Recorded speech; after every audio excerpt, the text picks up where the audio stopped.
All right. Hi, everyone, and welcome to this podcast for week 5 of the course. Today is one of those days, one of those weeks where we're looking at material beyond the textbook that we're otherwise working with.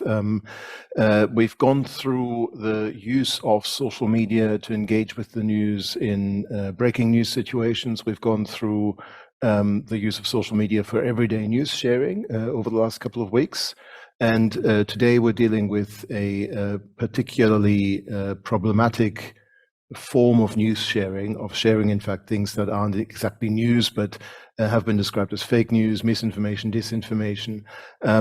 And this is one of those areas that really emerged after I wrote the book that we're working with. I wrote the book in 2016 or so, at the start of the Trump era, around the time of Brexit and other events where there was a lot of mis and disinformation starting to circulate. But really, over the subsequent years, we've seen much more of this kind of content being shared quite deliberately, not just to mis, but to disinform. And this is really what we're dealing with today. So for this week, I've given you a separate reading, an article that my colleagues and I have done about the spread of 5G mis and disinformation during COVID, and I'll talk quite a bit about that. And later on, I'll also broaden out our perspective a bit further towards the overall circulation of mis and disinformation online, with a particular focus in both cases on Facebook. But that's not to say that we don't have this kind of information on other platforms, of course. So first off, perhaps we need to talk about this idea of mis and disinformation, and there's also a term called malinformation that's circulating. And this distinction between these three types of problematic information or information disorder was established by Claire Wardle and Hossein Dershan in a report for the Council of Europe. And now they've even gone further in the meantime to say, well, there might be additional forms of problematic information, but let's stick with these three to begin with to get a clearer sense of what the distinctions might be. As you see there in the graph from this report, misinformation is generally defined as being unintentional. You see something online, you genuinely believe it to be true, you pass it along. Perhaps that bit of information that you see was put out there by someone deliberately to disinform, but if you're then passing it on because you genuinely believe that it's true, then you're committing misinformation rather than disinformation. Disinformation, then, by contrast, is deliberately manipulated content, not just actually audio and visual content, as it says there, but really any kind of online content. Conspiracy theories, rumors, and others that are being launched not just because someone genuinely believes in them, but because they very actively are trying to disinform, to mislead others, to maybe get them to vote in a particular way, spend their money in a particular way, or just change their opinion about a certain topic.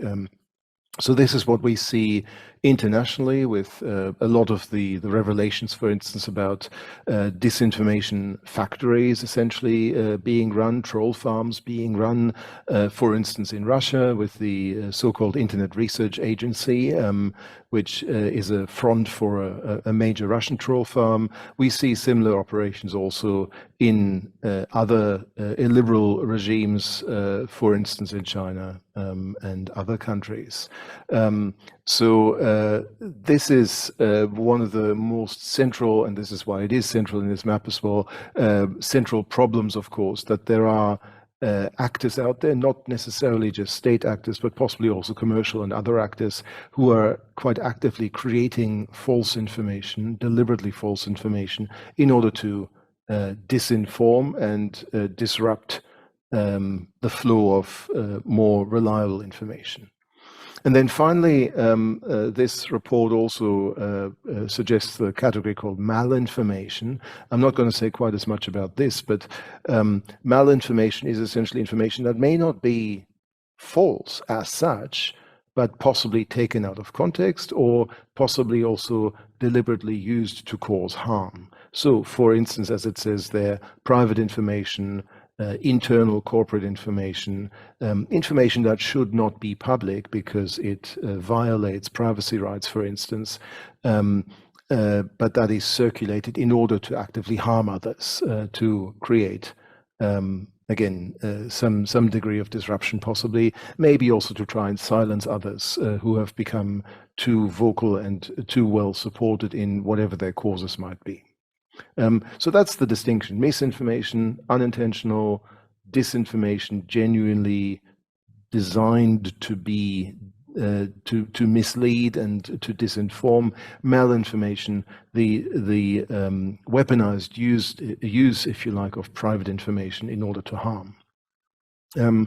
So this is what we're dealing with, and what I'm going to go through now first is a case study of how this works in practice, and that case study is based on the article that you've read, the work that my colleagues in IQT have done on the circulation of conspiracy theories that are trying to link the COVID-19 pandemic and 5G mobile telephony technology. Now, first off, just to be absolutely clear, there is no such link. 5G has nothing whatsoever to do with COVID, has nothing whatsoever to do with viruses. They're simply entirely different things, and none of this conspiracy theory is true in any way, shape, or form. I need to make sure that I say this in order not to, in fact, mislead you or make you believe that there is any such kind of link. So what I'm presenting here is essentially the work that my colleagues Edward Hercombe and Stephen Harrington and I have done in a number of studies where we've looked very closely at the circulation of this conspiracy theory, both in social media, and there we've looked particularly at Facebook, and later on also in the mainstream media. Now, the fact that this occurred in the context of COVID-19 is not surprising. The UN, in fact, and the World Health Organization have both talked about an infodemic alongside the pandemic, so a wave of problematic information alongside the wave of the virus spread itself.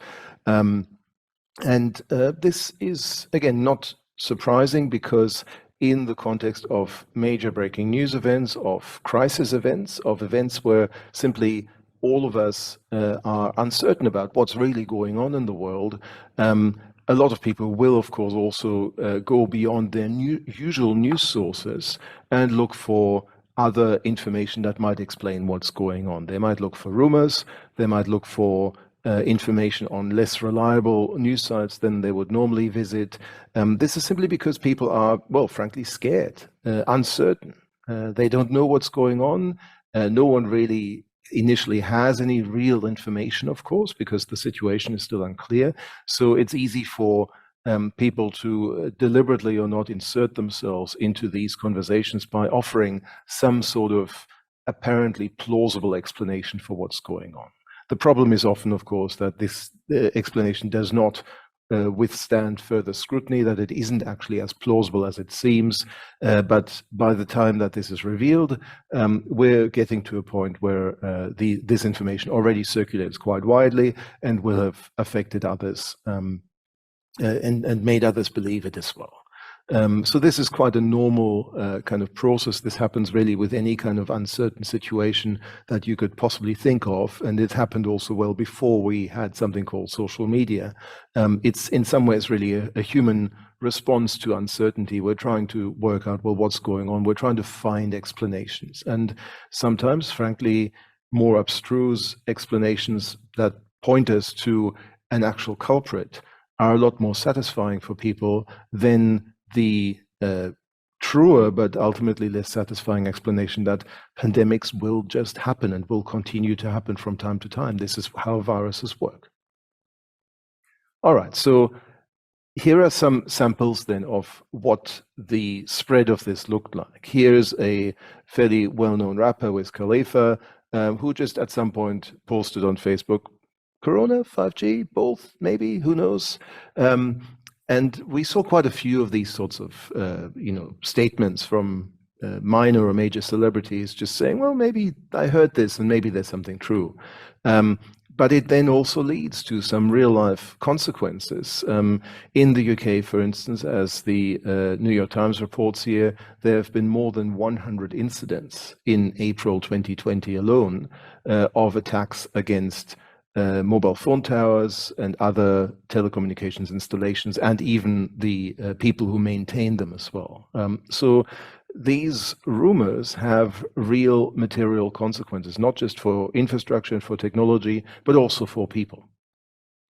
And this led ultimately a bunch of official units, departments to make statements. Here's the Australian government, for instance, putting out a statement on 5G misinformation and COVID-19, as it says there, saying that there is no link between the two. However, that didn't stop people. And just around that time too, for instance, in the city where I'm normally based, we saw groups of protesters gathering, ironically, as the tweet here says, in the place in Brisbane that has the best 5G coverage. But we saw these kinds of rallies, not just in Brisbane, not just in Australia, but really around the world as well. In fact, we saw them combine the 5G conspiracy theory with all sorts of other conspiracy theories around vaccines, around who was behind COVID, and so on and so forth. We also saw, in fact, that there were some more organized attempts to spread some of this mis and disinformation. For instance, in a report that my colleague Tim Graham led, we saw pro-Trump accounts from the US spreading COVID conspiracy theories, not just around 5G, but also around the, again, ludicrous idea that COVID was a bioweapon designed by the Chinese government. So we saw all of this circulating quite widely and having a real world impact on how people engaged with information about COVID-19, how people protected themselves or not, whether they were willing to take the vaccinations that were on offer, and so on. So for us, in the context of 5G conspiracy theories particularly, we were interested in understanding, well, what's circulating here? What claims are circulating? By whom? Who is spreading all of this? Beyond the social media component of all of this as well, how do more mainstream media engage with all of this? To an extent also, well, how are the platforms responding? Are content takedowns effective, for instance, in stopping this from being spread further? And what should official actors do? That's the ministers, the health officers, and others who were engaged in sharing accurate information about the pandemic and what to do about it. At what point should they respond? At what point would they still provide further visibility to a conspiracy theory like this? But at what point also do they need to respond because it has become so visible that they can't just ignore it anymore? So these were some of the questions that we're interested in. What we did in order to explore this further was first to gather as much information from Facebook as we could about how this conspiracy theory is spreading. So on Facebook, using CrowdTangle, which is Facebook's data access tool, we searched for terms related to COVID, Corona, and so on, epidemic, pandemic, and so on, and 5G. So they needed to combine both these sets of terms in the same post. And we searched for this from really the start of the pandemic at the very start of 2020 to the middle of April 2020, when the arson attacks were already occurring in the UK and elsewhere, when the mobile phone towers were being attacked. We could only, through CrowdTangle, access data from public pages, groups, and verified profiles, and I'll call them spaces to make it a bit easier on myself for the rest of what I'm saying here. That's simply a limitation of CrowdTangle. Facebook no longer provides any information about what happens at the level of personal profiles in private spaces or less public spaces, closed groups and so on as well.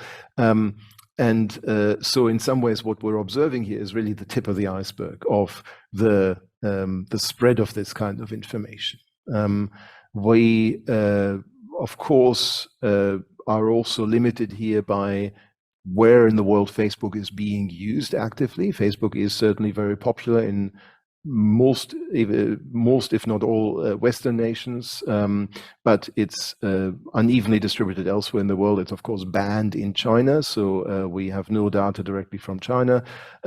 Also, our searches are limited to these terms in the Latin alphabet. So again, even if Chinese internet users were able to be on Facebook, they presumably would not use these terms in the Latin alphabet, but in Chinese alphabet. The same goes for Cyrillic, Greek, and other alphabets that use characters other than Latin characters. So really what we're seeing here is perhaps something more of a Western distribution of this kind of content. And of course, too, if local terms are using alternative spellings, for instance, in Poland, coronavirus is spelled with a K and a W, then we would not pick that up in our data as well. But of course, in the vast majority of countries, COVID would be spelled COVID, COVID, and that's certainly something that we pick up on. And 5G would also be referred to as 5G in this sense. So overall, for this time frame, we gathered nearly 90,000 posts, some of which were false positives. I need to say as well, for instance, posts about how China was building emergency COVID hospitals with 5G technology embedded into them. That, of course, had nothing to do with the conspiracy theory that we're interested in. We also, in addition, searched for coverage of all of this in the media via the global database on events, locations, and tone, which is a large global media database, where we again searched for terms relating to COVID and 5G in a number of different spellings. So again, the articles needed to contain both of these sets of terms.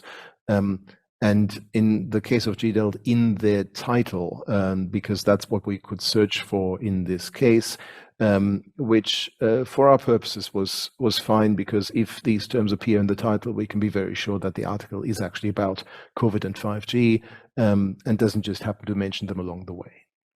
So that's what we looked for, again, for the same time frame, again, with the Latin alphabet, again, with the exclusion of other terms for this pandemic, of course.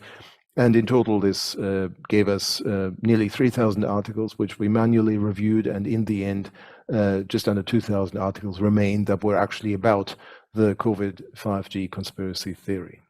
So these are the data sets, the Facebook and media data sets that we're dealing with. I've given you one of the articles from this work to read. There are a couple of others, if you're interested in following up further, that take us through the whole process from looking at Facebook to looking at the media coverage to combining both of these in one analysis. But I'll also go through this here today. So let's have a look then at what happened and how this conspiracy theory actually spread around the world. In the first place, just to give you a couple of graphs of the volume overall, you see there at the top the volume of posts for Facebook. Again, just on public spaces on Facebook, of course, so the true volume of posts will again have been much higher still if we were able to capture also what happened on people's private profiles. But what you see is that from early January onwards, there is virtually nothing that's happening. And then gradually it ramps up. And into April, it really jumps very quickly to a much higher volume. And that's, of course, also when the arson attacks happen. The media coverage lags behind even more. There is very little media coverage almost all the way through to about the middle of March. And only then in early April, again, we're seeing a significant jump as the arson attacks happen. So that's the overall volume. Now, I'll speak more about Facebook here for the moment. And what we've done is to divide the entire time frame here into 5 phases of activity, because if you're looking at the overall volume, you see that it kind of jumps up from time to time. It comes up and up and up. And we decided to divide this into 5 distinct phases that correspond to these jumps in activity. So I'll take you through this in a moment. The other thing that we're showing here is also what types of posts on Facebook we're dealing with, whether they simply contained links, whether they contained photos or videos, of various forms, whether they were simply statuses, so just brief messages, or anything else. So that's the change in the type of posting as well that we saw over time. So let's start then with phase one, which takes us through to roughly the end of January. And this is a time when we didn't see much at all, frankly. There were some generic conspiracy theories that already circulated. Well before COVID, there were some people who were spreading conspiracy theories about 5G and its effects on people or the environment, some of which already were also connecting this vaguely with pandemics, with viruses, although not with COVID-19 specifically, but because we also searched for the term virus in relation to 5G, we picked up on these as well. But the volume was simply very low. Some of them were also connecting this with other well-known conspiracy theories around vaccines, around the world government, around chemtrails, and other popular conspiracy theories. And it was only really towards the end of this period, on the 20th of January, that we finally saw a first explicit claim of a link between COVID and 5G on a French blog, which you see there. You see the post there. This was on a French anti-5G page, which linked to something from a site called Les Moutons Enragés, which I think means the outraged sheep, which was claiming some relationship between 5G and COVID-19. And in fact, went on to say, well, Wuhan supposedly was a test region in China for the 5G rollout. And so it pointed out that it was interesting to see that Wuhan was also the area where COVID-19 first emerged. I'm not sure that it's ever been verified that Wuhan, in fact, was a 5G rollout region at all, but of course, that's not stopping these kinds of claims. Now, this conspiracy theory circulated on Facebook, but with a fairly limited reach. Most of the spaces where it circulated, or really all of the spaces where it circulated, had fewer than 100,000 followers each. So it reached, by Facebook standards, some fairly small spaces only. And even as far as the media coverage goes, even fringe news sites like InfoWars and Breitbart and others were not, frankly, interested in this conspiracy theory at all. They didn't touch it. So this was where things started. After the first circulation of these kinds of claims, we gradually saw them being picked up by other sites and other spaces on Facebook, however. In fact, one of the first was an alternative medicine site in Germany, which again, picked up on the story, picked up on what looked like the French piece and seemed to translate it, or at least copy some of the claims into German. You see an example here. You see also that in the meantime, the content that it linked to has been flagged by Facebook as false information that has been checked by independent fact checkers. So Facebook eventually, though not necessarily immediately, responded to this as well and made some of this content less visible. You could still click through at this point when I took the screenshot and see the actual link and see the actual source information, but Facebook was certainly making it more difficult by this point to get access. And I should say I took that screenshot in April, so this would not have been flagged in this way immediately in January, February of 2020. Alternative medicine sites, particularly in Germany, got interested in this story. We saw an English language version finally appearing, oddly enough, in a K-pop fan forum, which looked like a translation of this German claim. And then gradually it started to pick up a little bit more. Other conspiracy pages and websites in English language were picking up on this story, enhancing it by saying it wasn't just that that 5G caused COVID, but that the virus again had been manufactured by China in a Wuhan lab and was activated by 5G.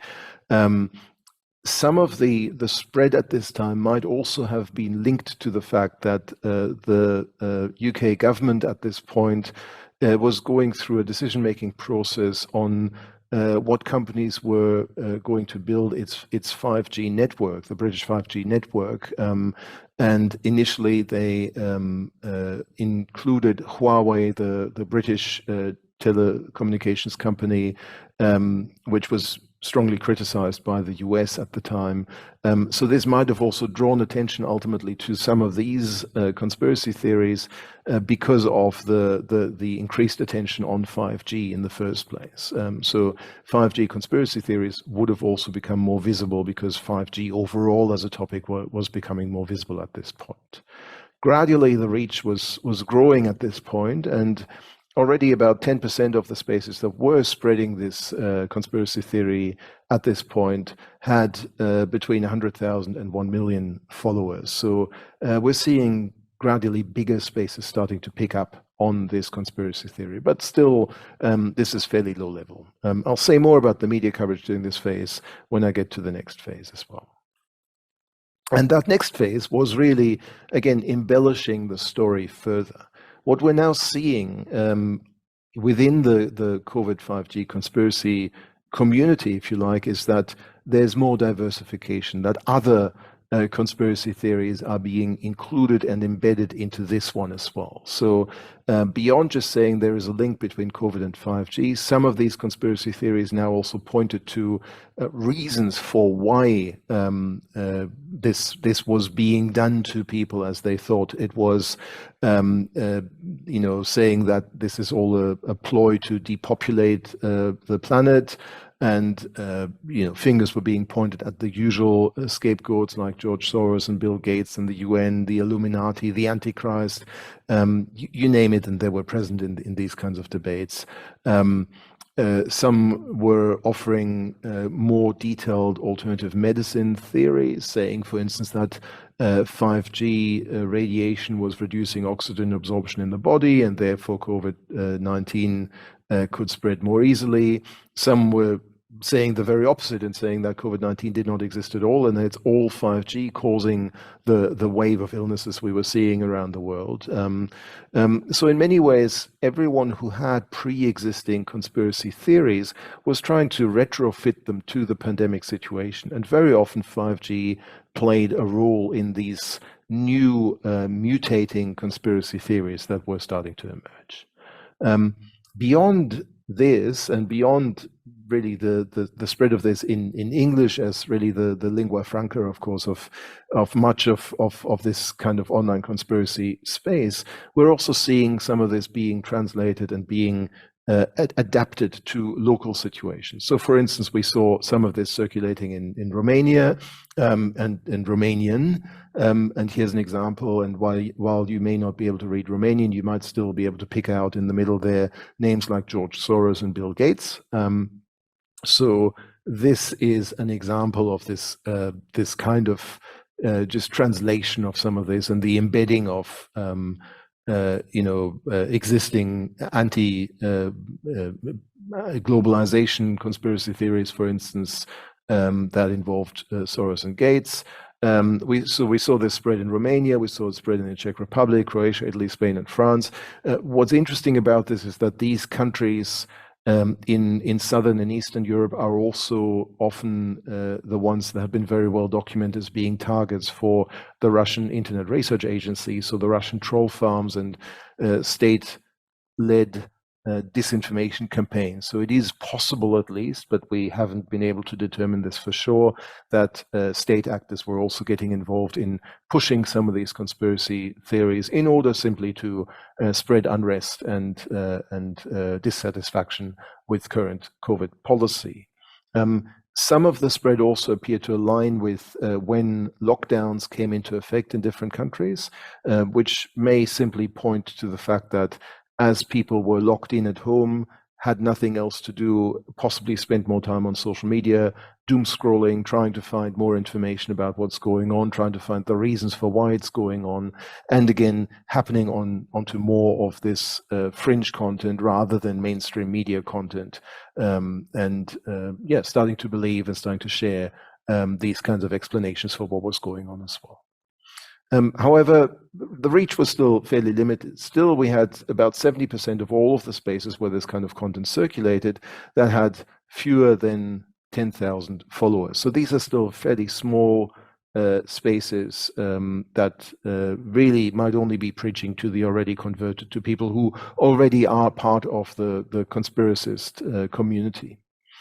Within these two phases, phases 2 and 3, and again, we're only getting to the end of, or to the middle of March by now, we're seeing coverage mainly just in fringe outlets, particularly from the US.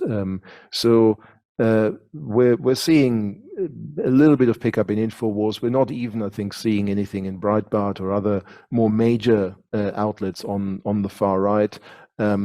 We're seeing some very fringe and very obscure outlets that are starting to pick it up at this point. And throughout this entire phase, these entire 2 phases, in fact, we're seeing only 43 articles in these outlets that are, in these and other outlets that are picking up on the COVID 5G conspiracy theory. 10 of those are fact-check articles from technology or business sites. The rest are mainly from fringe sites on the very fringes of the mainstream media space. So there is some coverage, but it's very limited, and it certainly isn't addressing a mainstream audience at this point. That, however, was to change quite rapidly over the coming weeks throughout the rest of March. So in the second half of March, we're seeing this very fringe circulation of the COVID 5G conspiracy theories being picked up by more mainstream media and being amplified, particularly also by celebrities and influencers. One of the first of these, I'm sorry to say, is the R&B singer Kerry Hilson, who said on Twitter that she thought there might have been some connection between COVID and 5G, and was advising her followers to turn off 5G by disabling LTE, which is nonsensical because LTE is an entirely different technology, of course, than 5G. But she was posting this on Twitter. She was posting screenshots, as it says there, of articles that were warning about the so-called dangers of 5G. And even saying that 5G could be causing the virus, which is, of course, again, complete nonsense.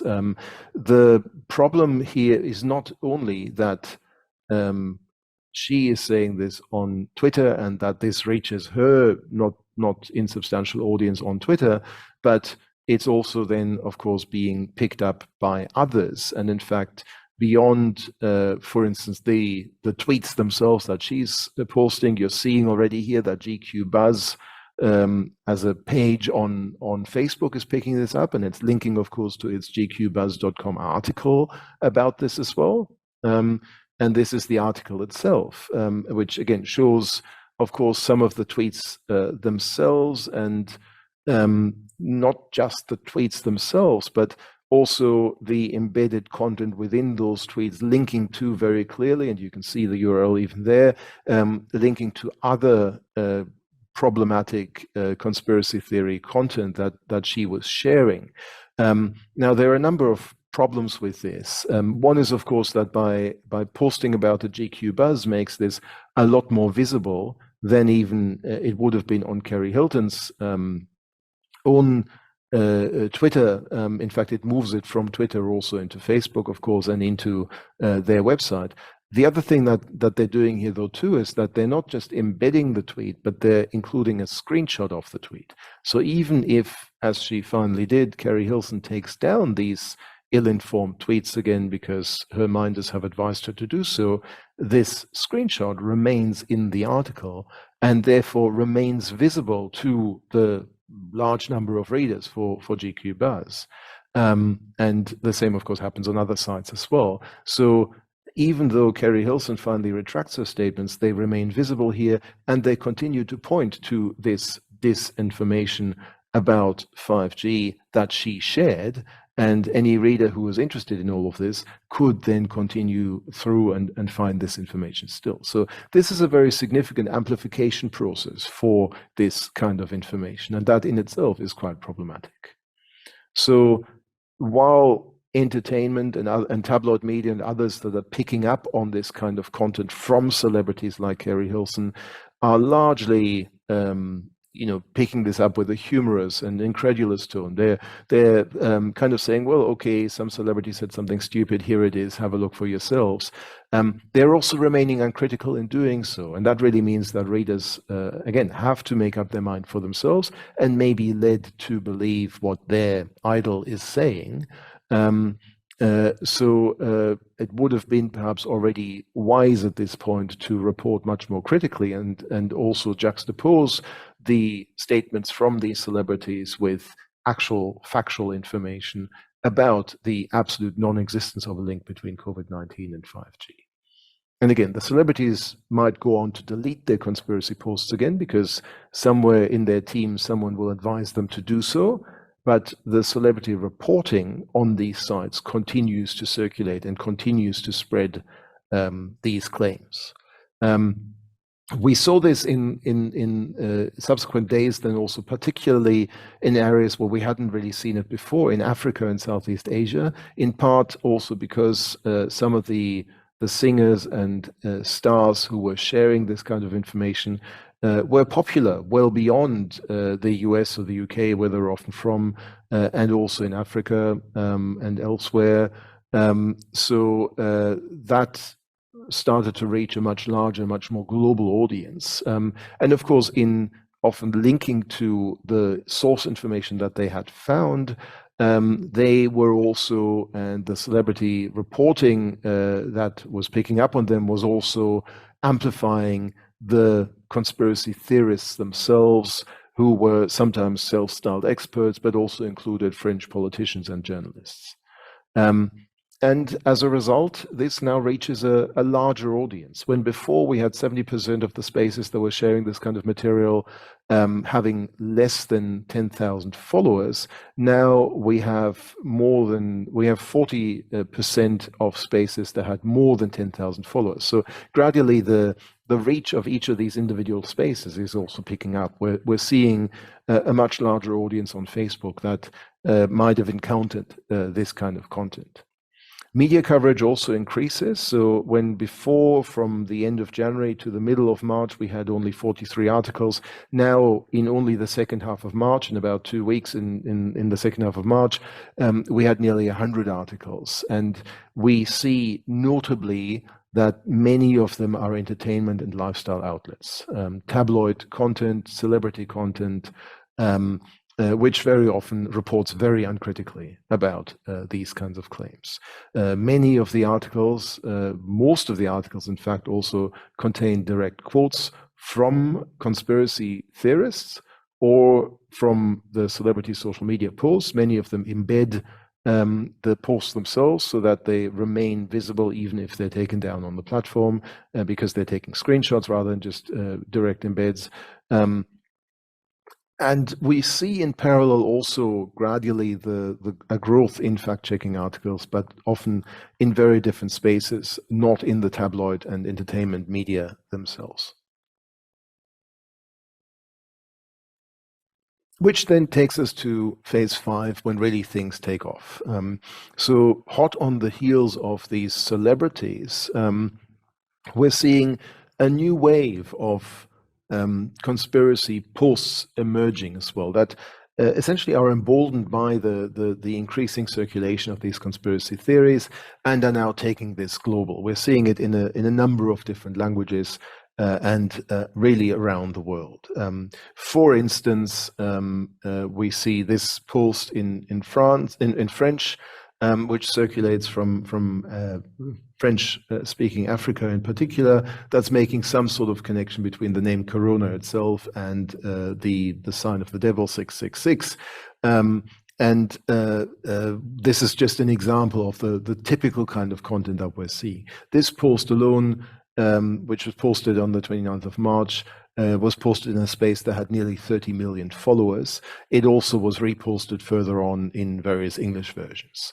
We're seeing similar content also from a Nigerian evangelical pastor Chris Oyakhilome, who, as you see there, connects all sorts of conspiracy theories together. You're seeing there what he calls the New World Order. You see ID 2020, you see vaccines, Internet of Things, 5G, pandemic, COVID-19, a whole mix of different conspiracy theories that are connecting here, that he's literally connecting there with lines in various ways. There, and this also, of course, is then connected with his particular brand of strange evangelical Christianity. And this is not someone who is inconsequential. This is someone with a very, very large audience, not just in Nigeria, but in Africa, in South Korea, in Papua New Guinea, and many other countries where there is a strong evangelical presence. So this post on the 4th of April circulated in Spaces with a sum total of more than 40 million followers. That doesn't mean, of course, that all these 40 million followers would have seen this particular post, but this is the sort of potential reach that this kind of content would have had, which is much, much larger, really, than all the reach that we'd seen before. We're also seeing some more direct reference to attacking mobile phone installations, attacking 5G towers. The post itself has been deleted, but this is the content that we saw on the 30th of March. As you see there, they're using the shutdown to put in 5G. They'll call it coronavirus, and then it says quite literally, all these technologies need to be destroyed to melt, so they can't keep radiating us. We need to clip all wires and then burn it all in massive bonfires. Fire destroys all. And of course, this is just at the cusp of the significant wave in arson attacks on mobile phone towers, in attacks on 5G technicians, particularly in the UK, but also elsewhere. So while we can't say this is the smoking gun and this is the post that started it all, it certainly contains the kind of language that ultimately spurred people on to actually engage in these attacks.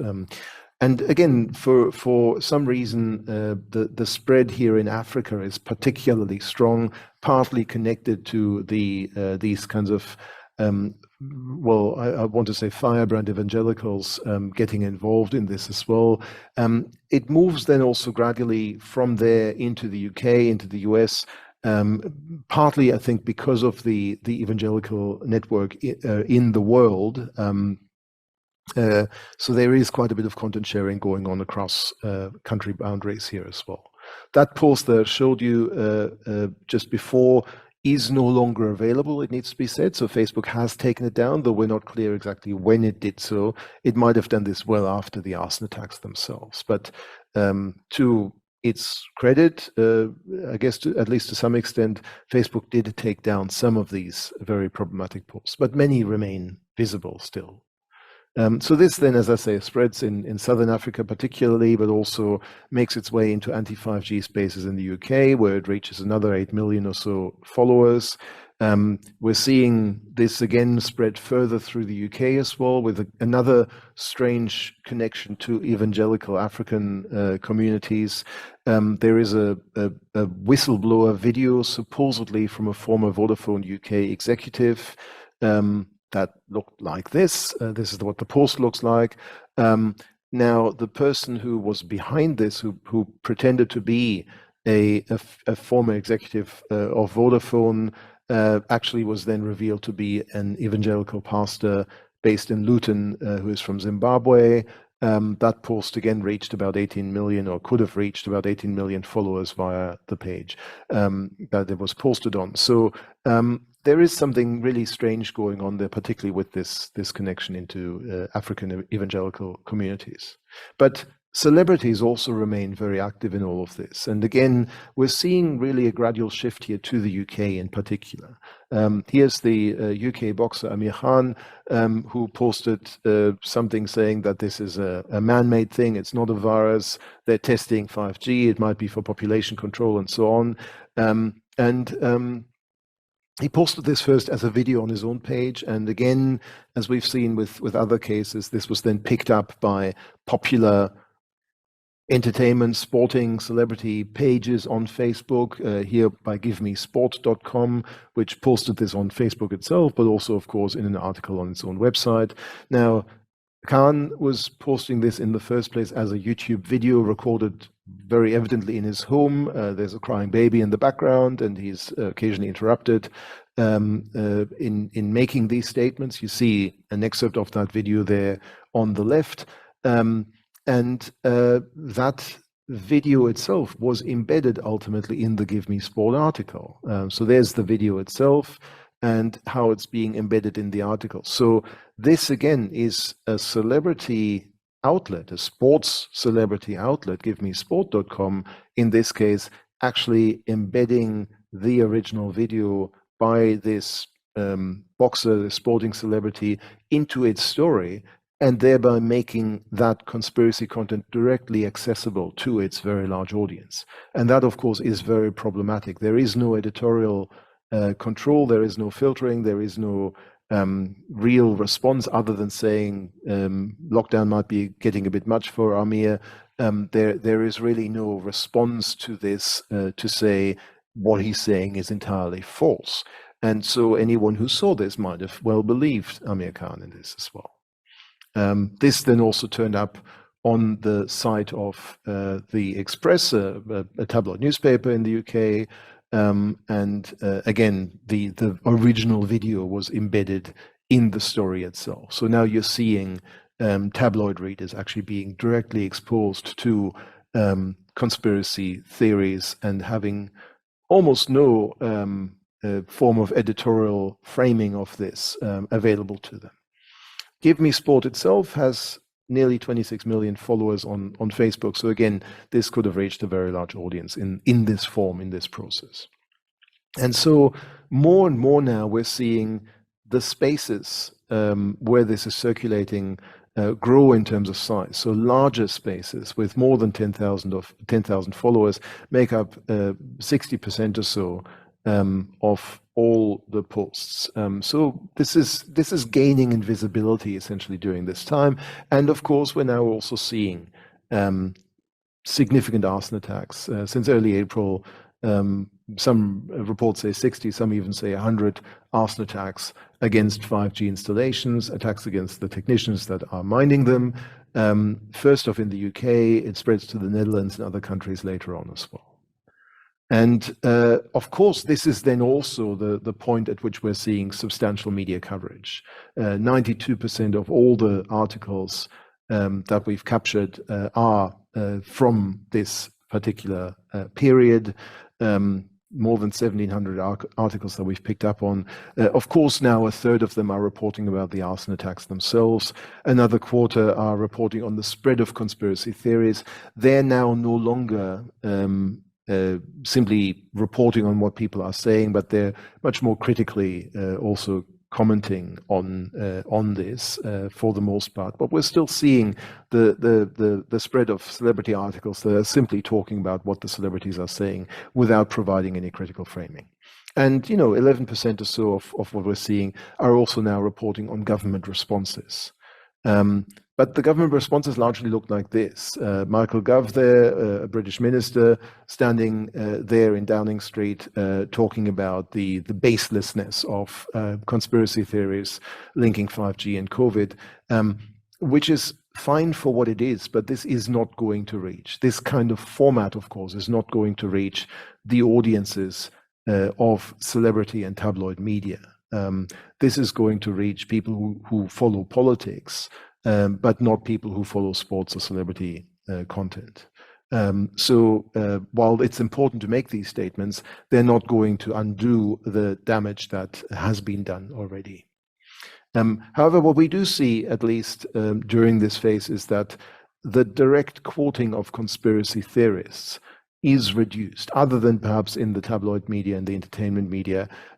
Mainstream news reporting simply reports about both the spread of conspiracy theories and the arson attacks and government responses, but doesn't do so by still quoting the conspiracy theories directly, by providing direct access to conspiracist content. And that's at least a positive in all of this. So this is a slightly messy graph, but what we're trying to show here is the growth in the reach of the spaces that are sharing this kind of content. You're seeing there, for the most part, early on, we have a whole bunch of spaces there shown in pink that have, in fact, fewer than 10 followers. So that while the content might circulate, it circulates to almost no one. In fact, really through to the middle or so of March, about 70 to 80% of the spaces have only up to 10,000 followers. That's up to the orange line there. And then from there on in, we're seeing a much larger component of larger spaces. So spaces with 10,000 plus, with 100,000 plus, even with 1 million plus followers are getting more and more active through the second half of March and into April. So it's really, as the celebrities become involved, as tabloid coverage unfolds of what the celebrities are saying, that we are seeing significant pickup of this kind of content, and it circulates to much larger audiences on Facebook. So in the media coverage, again, as I've said, there is a real pickup only from about mid-March or so onwards, and the distribution across different types of news outlets is also quite variable in the end. We're seeing, again, as I've said, in phases 1 to 3, the mainstream media largely ignore these conspiracy theories, and even fringe media are hardly picking up on it. There's virtually no interest from leading media outlets other than a little bit in Italy, and Italy was of course one of the most hardest hit countries in the world in the early phases of COVID. The conspiracy theories that do get covered are covered really as a curiosity at best. And even the fringe media, where you might expect some interest in these sorts of stories, like InfoWars, Free Republic, Natural News, aren't particularly engaged in all of this. So where there are reports, they do report on the conspiracy theories, support them, and quote the supporters of these conspiracy theories, but there just isn't that much coverage, and it doesn't reach very far. So it's very low-level circulation during these first few phases. In phase 4, as I've said, there is a much greater pickup and a focus really on the celebrities that are starting to spread this information. And I'm sorry to say, Kerry Hilson was really the first who really picked up on this, and a bunch of others followed afterwards. And of course, it's tabloid and entertainment media that are picking up on these stories particularly. The tone here is largely humorous. It sensationalizes all of this, but again, it includes direct quotes, direct screenshots, direct embeds, as you're seeing here, again, from the Express. And usually there are no corrections, no responses, there's no quotes from experts. It really just says, a celebrity has said something weird and strange and stupid, look at it for yourself, make up your own mind. And there is no guidance for readers that points them to the fact that this is an entirely nonsensical conspiracy theory. Leading media, mainstream media, real journalists, as opposed to entertainment and celebrity and tabloid journalists, simply aren't getting involved at this point. And that's a problem in many ways, because it leaves the space to these tabloid and entertainment media to spread ultimately and to amplify these conspiracy theories without any checks. And then finally, the mainstream media get interested in the final phase. So the focus here is now predominantly on the arson attacks themselves, on the spread of conspiracy theories. Leading media, local media outlets also get involved, local media in part because of the location of arson attacks in their particular areas. We're seeing more coverage of celebrities, and others that get involved in this are people like Woody Harrelson, John Cusack, Amir Khan, Amanda Holden, Romina Power, and evangelical celebrities in African media as well, like Pastor Chris. So that still increases here, but it's also becoming more critical now. And again, we're seeing official statements like this also being covered more and more. We're seeing some stories also about the takedowns of conspiracy content by social media platforms. We're seeing some coverage of expert statements, but Expert statements need to be available, of course, and not that many experts were really willing to get engaged, it seems, in responding to and debunking the 5G conspiracy theories, perhaps because they thought they were quite obviously laughable. The tenor at this point is more critical. There are few direct quotes. There's little direct support for conspiracy theories anymore, but also we're not seeing explicit fact checks really circulating much at this point. But of course, across countries, there are also significant national differences in how this is being covered and by whom. So we kind of looked at the reporting approach across these phases, and as you're seeing there, the green bar there is reporting that supports the conspiracy outright, explicitly, and the light blue bar is at least where conspiracy theories are being reported about and quoted directly as well. So that's very significant in phases 1 to 3, and then also in phase 4, where the support reduces and more direct reporting and fact-checking starts to emerge. But of course, I should also say in these phases 1 through 4, the volume is much lower than in phase 5. And in phase 5, we're seeing much more straight reporting and fact-checking and far less reporting that seems to be supportive, or it is at least directly quoting these conspiracy theories. So that's the story essentially of this process. And let me come to a few conclusions from this particular case study before I move on to some other points I want to make. Some of the key takeaways from all of what we've observed here are that the very immediate impact of the conspiracist sites and spaces themselves is actually quite limited. We've seen that throughout the first phases of what we've observed. The hardcore conspiracy theorists themselves, yes, they're talking and they're perpetuating their conspiracy theories, but they have limited influence, they have very limited reach. They might be a problem in themselves, but they are a problem that is self-contained in many ways because they just are fairly small communities to begin with. But celebrities can, and in this case do, become very significant super spreaders of, well, misinformation perhaps in their case, because they might genuinely believe that what they're sharing is true, but it inserts this misinformation into the more general conversation, and it might therefore reach others, reach the general public, reach their fans and followers who before then had never heard of these conspiracy theories, and if they spent some time really thinking about them, would also not have been affected by them. So celebrities become super spreaders, and because they're celebrities, because they're much loved and much followed in some cases, they might be more convincing than some random conspiracy theorist spreading this kind of information. So celebrities have influence, they are influencers in social media spaces, and in doing so, they pave the way for this conspiracy theory to spread and perhaps to affect others, to affect much larger parts of the population.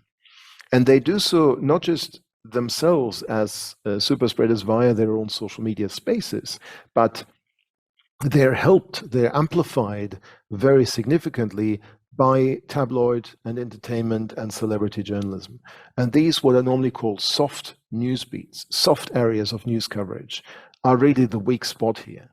They're the gate through which this kind of conspiracy content via celebrities moves into mainstream circulation. And that's because the people who work in these spaces often are maybe not even journalists, but people who are simply paid to create clickbait, people who are paid to create cheap and attractive and sticky content that will bring in audiences, that bring in clicks, and thereby make money through ad impressions as well. So what we're seeing in this case is that there is not much journalistic ethos amongst the newsroom staff working for celebrity and entertainment and tabloid journalism sites. They are simply producing content and producing as much content and as much cheap content as possible. And celebrity statements are always great fodder for this kind of work. So they may not think about, well, what is the impact of covering these conspiracy theories, covering these conspiracist statements?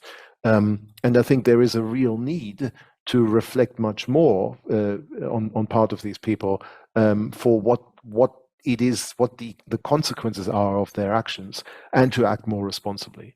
That might still mean covering what celebrities are saying, but also then putting right next to it expert statements and other forms of debunking of these conspiracist claims. And that's certainly not happening. And in fact, just even embedding, or rather including, screenshots of social media content is in itself a deeply problematic practice, because those screenshots will persist even if the original content is taken down by the celebrity themselves. Now, we've seen along the way, I've pointed to a number of cases where problematic posts have been taken down on platforms, and this seems to be important. It can certainly delay the further dissemination, the further spread of this kind of content, particularly amongst ordinary users. It's not going to change anything for the hardcore conspiracist groups themselves, but it disconnects these groups more from the mainstream of society. And that is a useful insulating feature that takedowns can have. But it is, again, undermined by the fact that tabloids and others are covering these statements in such a way that it means that even if the post is taken down by the celebrity themselves or by the platform, there remains a persistent copy, a persistent screenshot in the news coverage. So taking screenshots and including them in articles is, in fact, a really problematic process and practice amongst the celebrity media. And then really we come finally to the question of, well, when do you respond officially to this kind of mis and disinformation as it's circulating?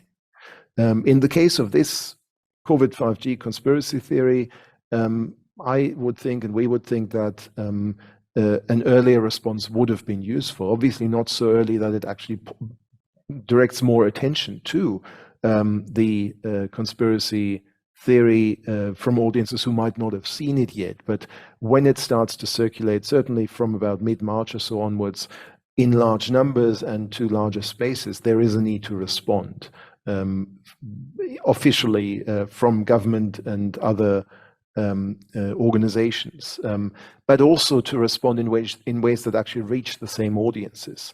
And that means getting the message into celebrity and tabloid media particularly, and celebrity and tabloid spaces on Facebook and elsewhere as well.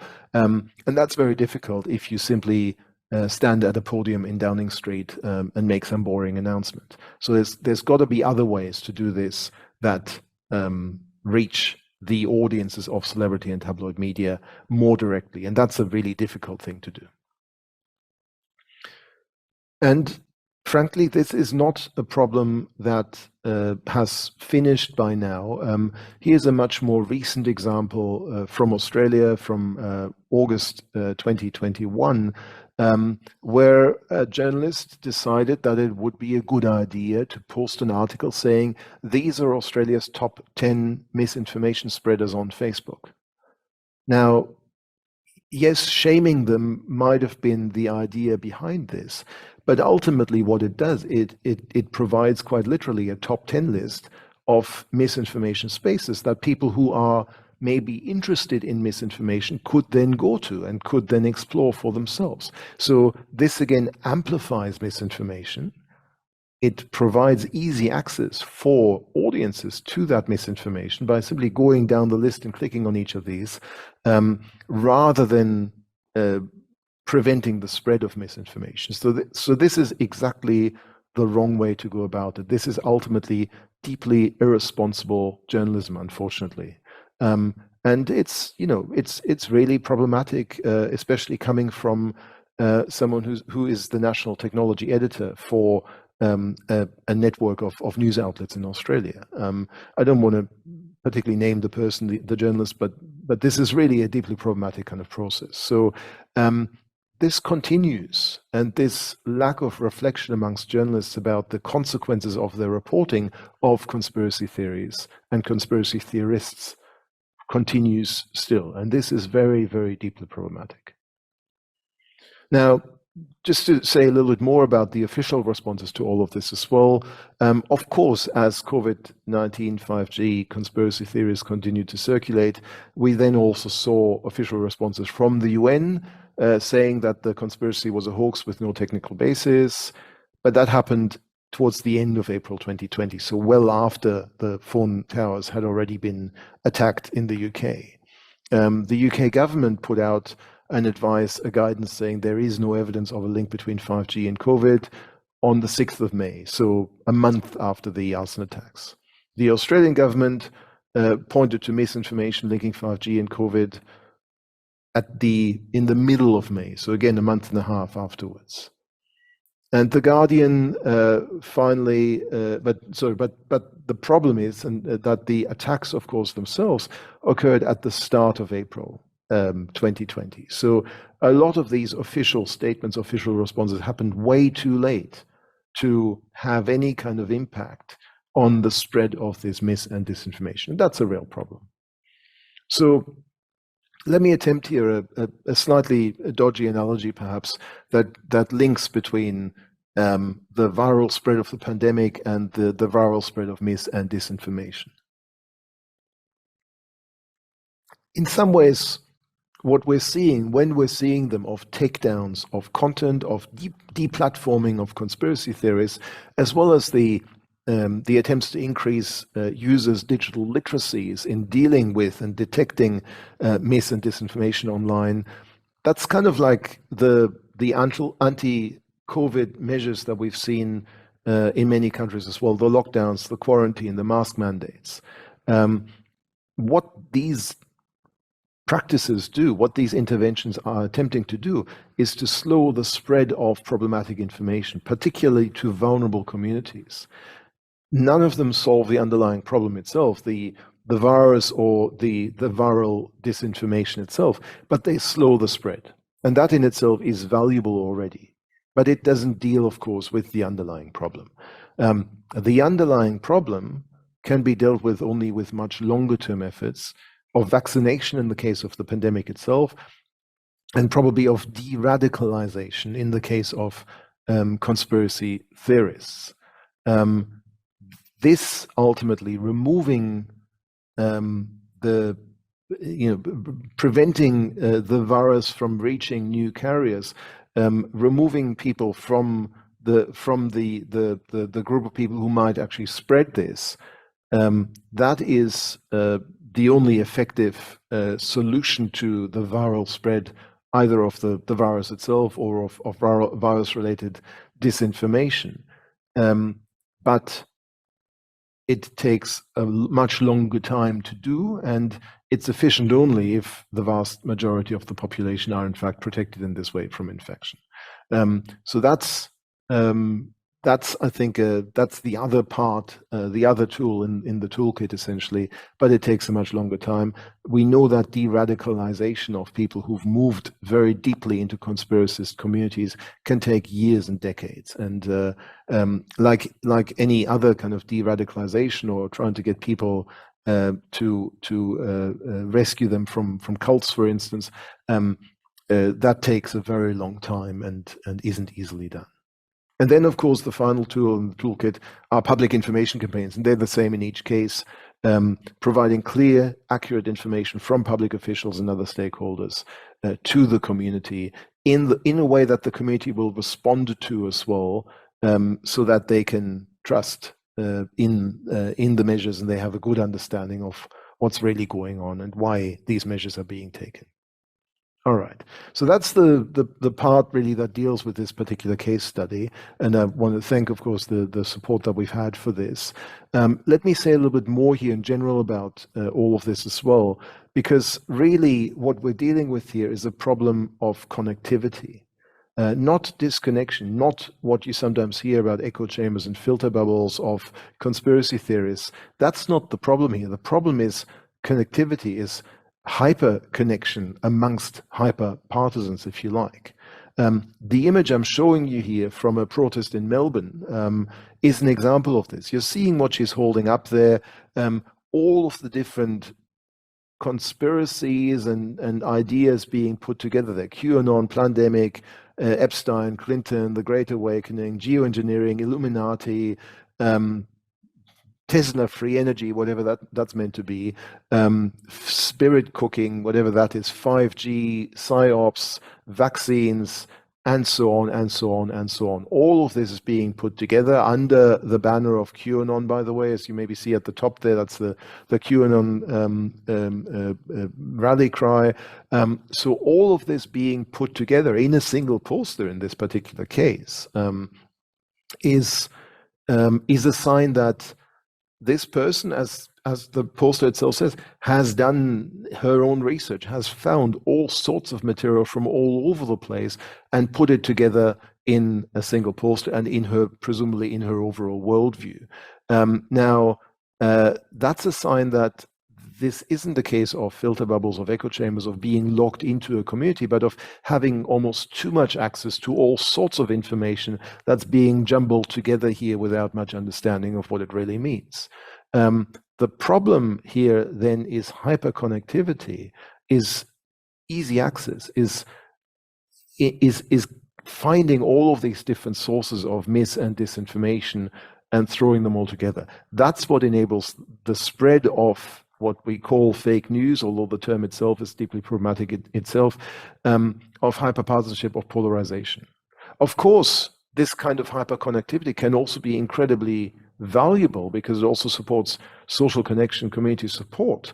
But in the case of conspiracy theorists, of course, it is deeply problematic because it enables them to pull together all of this sort of stuff. And so I like this quote here from one of the early kind of theorists of the internet, David Weinberger, who said as early as 2004, the problem isn't echo chambers. The problem, for instance, with an extraterrestrial conspiracy mailing list isn't that it's an echo chamber. It's that it thinks there's a conspiracy by extraterrestrials. This isn't about people locking themselves away in small communities. The problem here is actually that in the first place, they have these really abstruse and weird beliefs, and they're in a space, in a medium where they're able to try and spread these beliefs well beyond their initial community. So it's connectivity, not disconnection. That's the problem here. And of course, I've said already that one of the slogans here is do your own research. And in some ways, this is weaponizing the idea of media literacy. On the right there, I'm showing a slide there from Britannica, the encyclopedia that people used to use before Wikipedia, which talks about fact-checking, about fighting fake news, fighting misinformation. And it says quite appropriately, choose your sources wisely, proceed with caution, trust expertise, expand your search, understand the context. All of these, I'm sure we could all subscribe to. But if you're a conspiracy theorist, you might also subscribe to them. You might just have a very different coordinate system. They would also say, choose your sources wisely, don't trust the mainstream media. They would say, proceed with caution, don't trust, scientists saying that the evidence is settled, for instance. Trust expertise, but whose expertise? They might replace genuine scientists with conspiracy theorists pretending to be scientists. Expand your search. Well, again, that's do your own research. Look widely, and in their case, look widely beyond the mainstream media and beyond the mainstream of science. And understand the context. Well, this is really when they're saying that, well, that the New York Times is part of the liberal establishment, so that you can't trust it. So they might say all of these things themselves, and they have a form of very well-developed media literacy. They've just got a very different coordinate system of what they can trust and what they can't trust. So media literacy itself is not the answer. Media literacy with the right system of coordinates, the right understanding of scientific processes, of journalistic processes as well, that will be the answer to all of this. But that's very difficult to implement. And we're finding studies around the world, here from Australia, finding that we don't have enough media literacy, whether it's older or younger people. In this case, this is a piece of research on young people, on children in Australia. They haven't got necessarily the media literacy training that they would need to navigate this really problematic space of mis and disinformation. So as I close this, let me just spend a little bit more time here talking about the bigger picture of fake news. Again, the term itself is problematic because fake news is now used for so many different things, from originally its uses in talking about news satire like The Daily Show, to more recent uses that basically mean everything that Donald Trump doesn't happen to like on a particular day, to genuine mis and disinformation. So let's not worry so much about this term fake news, but let's move to the bigger picture of what's being spread, how it's being spread, and how all of this links together. So here I'm going to present briefly a little bit more from a study that my colleagues and I have done of problematic news sharing on Facebook between 2016 and 2020. What we wanted to do here was to understand how problematic information in general is being disseminated across social media at quite large scale, and to try and identify different types of problematic information. We're interested in the dynamics of this over time. We're interested in the networks of sharing this kind of content and the communities that share it, and how they might be defined by thematic or ideological or perhaps geographic similarities. And this is part of a larger project that we're undertaking in Australia as well. So what we've done to do this is to compile a master list of domains, of websites essentially, that have been suspected of spreading mis and disinformation. From a number of different articles in the existing literature, we've compiled a list of more than 2,300 domains, websites, that have been identified in this previous research. And again, using CrowdTangle for Facebook, we've gathered any posts from public pages, groups, and verified profiles from public spaces on Facebook that contained links to any of these domains from the 1st of January 2016 to the 31st of March 2021. So that in total was something around 42, 43 million posts during this time. Again, the limitations here are that CrowdTangle only provides data for public pages, groups, and verified profiles. So we're not seeing the non-public sharing, of which there would be substantially more still. And some of CrowdTangle's coverage for particularly smaller spaces is in fact incomplete or inconsistent. And the list that we're building on is largely US or at least Anglo-centric as well, but not all of it is, as you'll see. So that's the data set that we're working with in this particular study. Over time, we're seeing certain peaks and troughs, ebbs and flows in activity.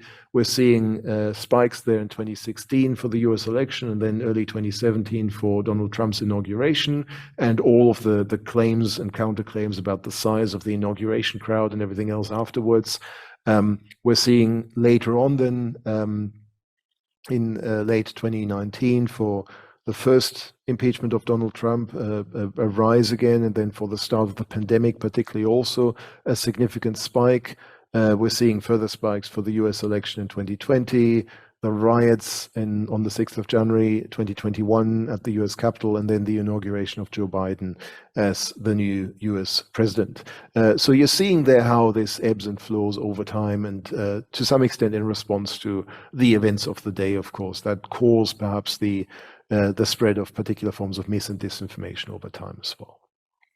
So what we've done then, what we're doing here in this particular analysis, is to analyze the networks of sharing this kind of content from problematic sites. On the one hand, we're constructing a network between the Facebook spaces and the domains that they're sharing. And that shows us essentially clusters in the network that commonly share the same domains, the same outlets. And we're then also looking at, well, what are they about? What is happening in these clusters? What topics are they addressing? What themes and topics are they addressing? And then we're also looking at the network purely on Facebook of how these spaces are sharing other spaces posts that contain links to these problematic news outlets. That's a network simply between these public spaces of them sharing each other's posts. And that again is likely to point to common interests, common beliefs, common politics possibly as well. So here first is the network between Facebook spaces and the domains that they're sharing. And it looks something like this. So this is a network visualization. If you haven't seen many of these before, where each of the dots in the network here is either a Facebook space or a domain. They're arranged by how much they're sharing the same content commonly with each other. And you're seeing their particular clusters already emerging very clearly in the network. We've then looked at these clusters, and we're seeing, for instance, there are large clusters for US conservative and US progressives, and they're, of course, quite separate from one another. We're seeing clusters around themes like alternative finance, that's particularly cryptocurrencies, around various types of conspiracy theories, around alternative health, and that's a very large cluster that's separate from both of them. And we're seeing also some country-specific clusters for the UK, for France and Germany, and they're quite connected with each other, for India, Brazil, and Italy in particular as well. So this is the overall structure of the network. Within that, and I don't expect you to read all of this, we're also seeing where particular domains are located, and unsurprisingly, there are some domains that are particularly associated with specific communities. So we're seeing more progressive sources of problematic content in the progressive cluster, more conservative sources of problematic content in the conservative cluster, of course. We're seeing the Russian state media outlets RT and Sputnik particularly associated, interestingly enough, with the German and French clusters, and there are a few specific ones for Italy and other countries as well. Just zooming in a little bit into this so you can see a bit more detail there. The conservative cluster, in fact, breaks down into a number of more specific subsets as well. We have a strong kind of pro-gun NRA affiliated community. We've got a strong Christian evangelist community as well. So they appear again. That's somewhat separate from a particular branch of Christian Christianity that is expecting the end times to appear anytime soon. We have an older Tea Party cluster as well. We have there also somewhere near the conservative cluster an alternative finance cryptocurrency cluster. So that's how even these clusters themselves break down into more specific communities as well. And then in the language communities, again, as I've said, there's France and Germany. We're seeing some smaller ones there as well, and they often have some specific domains around which they're arranged as well.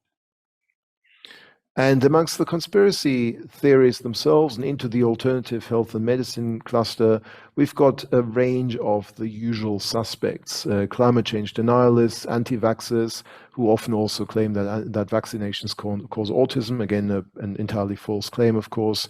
We've got UFO believers, we've got alternative medicine, alternative food and diets, and astrology as well. So there's also a kind of a somewhat hippie cluster perhaps there as well that has these kinds of alternative medical and dietary beliefs as well.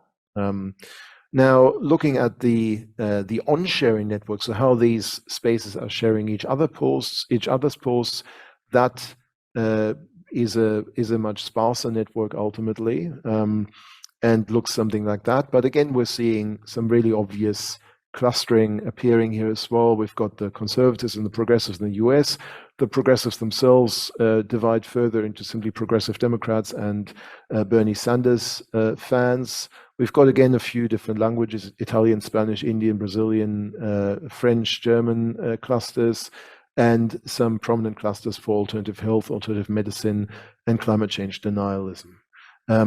It appears too that both in this network and the previous one, alternative health and medicine, and to an extent also cryptocurrencies, are the conspiracy theories, if you like, the mis and disinformation clusters that connect together the progressive and conservative sides of this network. So whether you are progressive or conservative, you might still be interested in the potential of cryptocurrency. You might still be willing to believe in alternative health solutions. You might still be willing to believe in climate change denialism or in claims that vaccines cause autism and so on. So these less political conspiracy theories are the areas that connect together the much more political partisan groups ultimately as well. In fact, we're seeing this here this is again a zoom into the conspiracy theories, and you're seeing there herbs, health and happiness, and other kind of alternative medicine clusters. You're seeing their geoengineering watch, which is a climate denialist space. So there's a whole bunch of different things that are mixed together here. Again, with quite a strong presence, by the way, also of the Russian propaganda outlet RT in its various forms, and Sputnik and others that are being thrown in there as well. So this is the kind of network, loose network of different conspiracy theories that all intersect in some ways with each other. As we've seen, of course, with what I've said about the COVID 5G conspiracy theory as well, and how it was connected then also with various other conspiracy theory content that exists around the world. And in fact, just looking at the RT and Sputnik kind of placement there as well, you're seeing RT Russian at the center, RT News, you're seeing RT Arabic in the top left, you're seeing RT German, RT Deutsch in various forms at the top there, closely connected, by the way, at this point with alternative medicine. So again, these state propaganda outlets also are appearing to play a significant role in pushing these mis- and disinformation conspiracy theories. Quite a bit of our data is, of course, preceding COVID-19. So if anything, this might have increased even further now with the pandemic as well. So looking at this brief summary of the overall really global network of conspiracy theories and mis- and disinformation spreaders on Facebook, of course, we've got limitations in the data that we can work with. We cannot see the non-public activities of which we, are sure that there is even more content. We're doing this at this point only at the level of the problematic news domains. But this in itself already provides quite a bit of outlook on what's going on here. We're seeing the activity of these spaces in sharing problematic content. We're now looking further beyond the sharing of these domains themselves, what else they are posting as well. And we're interested in what topics they're talking about and how that changes over time as well. So are these really spaces that have the one topic that they're focusing on, or are they moving across topics as well and perhaps connecting together more and more of these conspiracy theories into a mix that they're covering? We're pretty certain that this changes significantly, of course, as COVID-19 takes hold and as everyone, as I say, is trying to retrofit their pre-existing conspiracy theories to the COVID-19 situation. And ultimately, of course, this is only looking at Facebook. The same is happening on Twitter and other platforms. So we're also very interested down the track in looking how these structures look on Twitter and on other platforms, and maybe whether there are distinctions there between the way this works on Twitter and on Facebook. So this is very much work in progress, but I wanted to show you this as an example of the much larger networks that the case study, which I began with on COVID and 5G, the much larger context that this exists in. COVID 5G as a conspiracy theory is just one small example of the vastness of conspiracy theories and mis- and disinformation more generally that now circulates, of course, within social media spaces. So again, my thanks to the support that we've had and the sources that we've drawn on.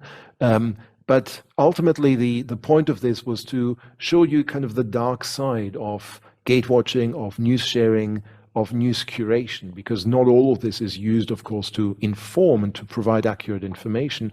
Much of this ultimately also shares mis- and disinformation, and it is perhaps increasingly difficult to tell one from the other, to tell accurate information from disinformation, because the sharers of this kind of context and some of the more organized sources of this kind of content, such as the state run propaganda outlets like RT and Sputnik, but also the more commercial outlets like Infowars and Breitbart, are of course getting better and better at their job and are presenting more and more authentic looking mis- and disinformation in what they do. So that's what I wanted to cover today. And this really takes us very much to the end of the the user perspective on gatewatching and news sharing. What we're looking at next time then is the journalistic perspective on all of this. So for next time, for week 6, we're returning to the textbook itself, and we're looking at how journalists themselves, individual journalists, have responded to the growing importance of social media to their profession. And in week 7, then, we'll look at how the journalism industry itself has responded as well. So for next time, please read chapter 5 of the textbook. So thank you all for your attention, and I'll see you again.